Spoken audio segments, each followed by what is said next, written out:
Good morning children. ನಿಮ್ಮೆಲ್ಲರಿಗೂ ಕೂಡ ಜನಪದ ಸಾಹಿತ್ಯ ಲೋಕಕ್ಕೆ ಸ್ವಾಗತ. ಮಕ್ಕಳೇ, ಇವತ್ತಿನ ಪಾಠದ ಹೆಸರು ಜನಪದ ಕಲೆಗಳ ವೈಭವ. ಮಕ್ಕಳೇ, ಜನಪದ ಅಂತಂದರೆ ನಿಮ್ಮೆಲ್ಲರಿಗೂ ಗೊತ್ತಿದೆ ಅಲ್ವಾ? ಇದು ಜನಗಳಿಂದಲೇ ರಚಿತವಾದ ಪದವೇ ಜನಪದ. ಜನಪದದಲ್ಲಿ ಹಲವಾರು ಬಗೆಗಳಿವೆ. ಜನಪದ ಹಾಡು, ಜನಪದ ಕುಣಿತ, ಜನಪದ ನಾಟಕ, ಹೀಗೆ ಹಲವಾರು ಜನಪದ ಕಲೆಗಳನ್ನು ನಾವು ನೋಡ್ಬೋದು. ಮಕ್ಕಳೇ, ಈ ಸಿರಿಗನ್ನಡದಲ್ಲಿ 9ನೇ ತರಗತಿಯಲ್ಲಿ ಈ ಪಾಠ 6ನೇ ಪಾಠವಾಗಿದೆ, ಜನಪದ ಕಲೆಗಳ ವೈಭವ. ಈಗ ನಾವು ಕೃತಿಕಾರರ ಸ್ವಲ್ಪ ಪರಿಚಯನ ಮಾಡಿಕೊಳ್ಳೋಣ. ಇದಕ್ಕೆ ನಿರ್ದಿಷ್ಟವಾದ ಕೃತಿಯಕಾರರು ಇಲ್ಲ ಅಂತ ನಿಮಗೆ ಗೊತ್ತಿದೆ. ಜನಪದ ಬರೆಯುವಂತಹವರು ಅಜ್ಞಾತವಾಸದ ಕವಿಗಳು ಅಂತಲೇ ನಾವು ಹೇಳ್ತೀವಲ್ವಾ. ಈ ಜನಪದ ಕಲೆಗಳ ವೈಭವ ಗದ್ಯ ಭಾಗವನ್ನು ಮೈಸೂರು ವಿಶ್ವವಿದ್ಯಾನಿಲಯದ ಕುವೆಂಪು ಕನ್ನಡ ಅಧ್ಯಯನ ಸಂಸ್ಥೆ ಪ್ರಕಟಿಸಿರುವ ಜಾನಪದ ವಿಷಯ ವಿಶ್ವಕೋಶ ಮತ್ತು ರಾಷ್ಟ್ರೀಯ ಮಾಧ್ಯಮಿಕ ಶಿಕ್ಷಣ ಅಭಿಯಾನ ಹೊರತಂದಿರುವ ವಿಷಯ ಸಂಪದೀಕರಣ ಸಂಪನ್ಮೂಲ ಸಾಹಿತ್ಯ ಕನ್ನಡ ಭಾಷೆ ಕೃತಿಗಳಲ್ಲಿರುವ ಸಂಪನ್ಮೂಲದ ಆಧಾರದಿಂದ ಈ ಗದ್ಯ ಭಾಗವನ್ನು ನಿಗದಿಪಡಿಸಿದೆ. ಏನಪ್ಪ ಇದರ ಆಶಯ ಭಾವ ಅಂದರೆ, ಜನಪದ ಕಲೆ ಈಗಿಂದಲ್ಲ, ಅತ್ಯಂತ ಪ್ರಾಚೀನವಾದದ್ದು, ಪರಂಪರೆಯಿಂದ ಉಳಿದು ಬಂದಿರುವ ಸಾಂಪ್ರದಾಯಿಕವಾದದ್ದು ಈ ಜನಪದ ಕಲೆ. ಆಂಗಿಕ ಅಭಿನಯದ ಮೂಲಕ ವ್ಯಕ್ತವಾಗುವ ಈ ಕಲೆ ತುಂಬ ಜನಪ್ರಿಯವಾದದ್ದು. ವಿವಿಧ ಪ್ರಕಾರಗಳಲ್ಲಿ ವ್ಯಕ್ತವಾಗುವ ಈ ಕಲೆ ಪ್ರಾದೇಶಿಕ ಮಹತ್ವವನ್ನು ಕೂಡ ಪಡೆದಿದೆ. ಗ್ರಾಮೀಣ ಬದುಕಿನ ಅವಿಭಾಜ್ಯ ಅಂಗ ಈ ಜನಪದ ಕಲೆ. ಮನರಂಜನೆಯನ್ನು ಕೊಡುತ್ತೆ ಮತ್ತು ಕ್ರಿಯಾಶೀಲತೆಯ ಸಂಕೇತವೂ ಕೂಡ ಆಗಿದೆ. ವಿಶಿಷ್ಟ ನಂಬಿಕೆ ಆಚರಣೆಯ ಪ್ರಾತಿನಿಧಿಕ ರೂಪವಾಗಿ ಜನಪದ ಕಲೆ ರೂಪುಗೊಂಡಿದೆ. ಈ ಜನಪದ ಕಲೆ ಮನುಷ್ಯನಷ್ಟೇ ಪ್ರಾಚೀನವಾದುದು. ಪರಿಸರ ವೀಕ್ಷಣೆ ಮತ್ತು ಅನುಕರಣೆಯಿಂದ ಅರಿತುದನ್ನು ರೂಪಿಸಿಕೊಂಡಿರುವುದು ಮಾನವನ ಸಹಜ ಗುಣ. ಹಾಗಾಗಿ ಇಂಥ ಕಲೆಗಳು ಅಸ್ತಿತ್ವಕ್ಕೆ ಬಂದವು. ಜನಪದ ಕಲೆಗಳಿಗೂ ಜೀವನಕ್ಕೂ ನಿಕಟ ಸಂಬಂಧ ಇದೆ.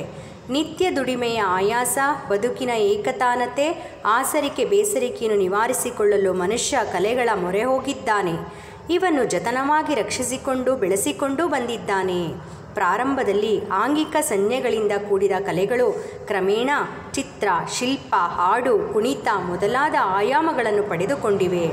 ಜನಪದ ನೃತ್ಯಗಳು ಕರ್ನಾಟಕದಾದ್ಯಂತ ಪ್ರಚಲಿತವಾಗಿದ್ದು 40ಕ್ಕೂ ಹೆಚ್ಚು ಪ್ರಕಾರಗಳಲ್ಲಿ ರೂಢಿಯಲ್ಲಿವೆ.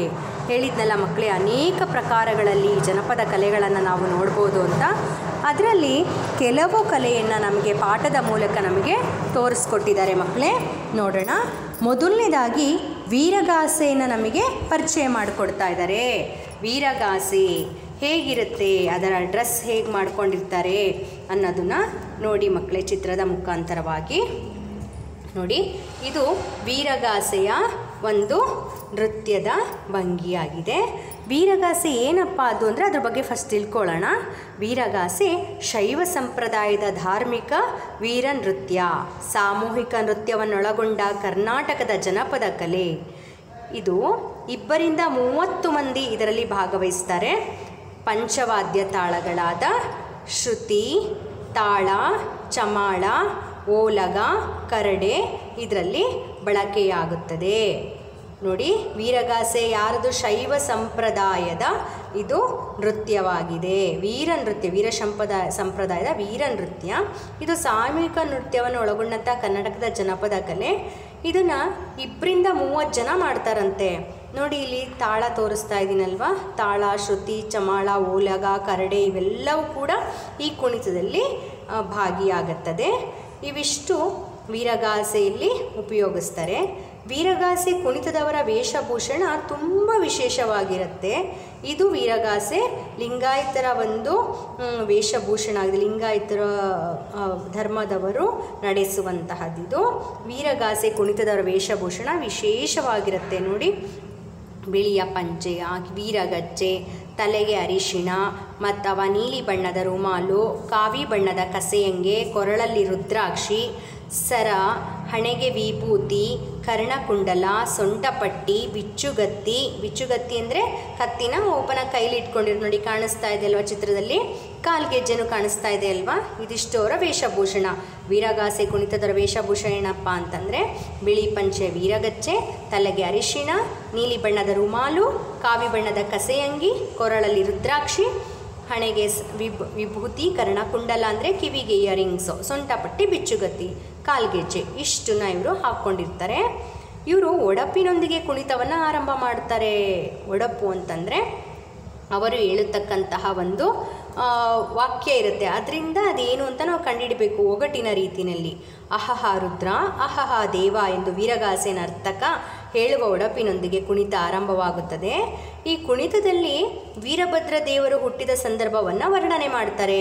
ವೀರಭದ್ರ ದೇವರು ಹುಟ್ಟಿದ ರೂಪ ಎಂತು ಎಂದೊಡೆ ಹುಟ್ಟಿದಾಗಲೇ ಹೂವಿನಗಾಸೆ, ಮಂಜುಳಗಾಸೆ, ಬ್ರಹ್ಮಗಾಸೆ, ವಿಷ್ಣುಗಾಸೆ, ರುದ್ರಗಾಸೆ, ಮೆಟ್ಟಿದ ಹೊನ್ನಾವಿಗೆ, 1000 ಶಿರ, 3000 ನಯನ, 2000 ಭುಜ, ಕೆಕ್ಕರಿಸಿದ ಕಣ್ಣು, ಜುಂಜುಮುಂಡೆ ಇಂತಪ್ಪ ಶ್ರೀ ವೀರಭದ್ರ ದೇವರು ಹೋಮದ ಕುಂಡದ ಒಳಗೆ ಬರುತ್ತಾರೆಂದರೆ ಈ ರೀತಿ ಶುರು ಮಾಡೋದು ಈ ಕುಣಿತನ.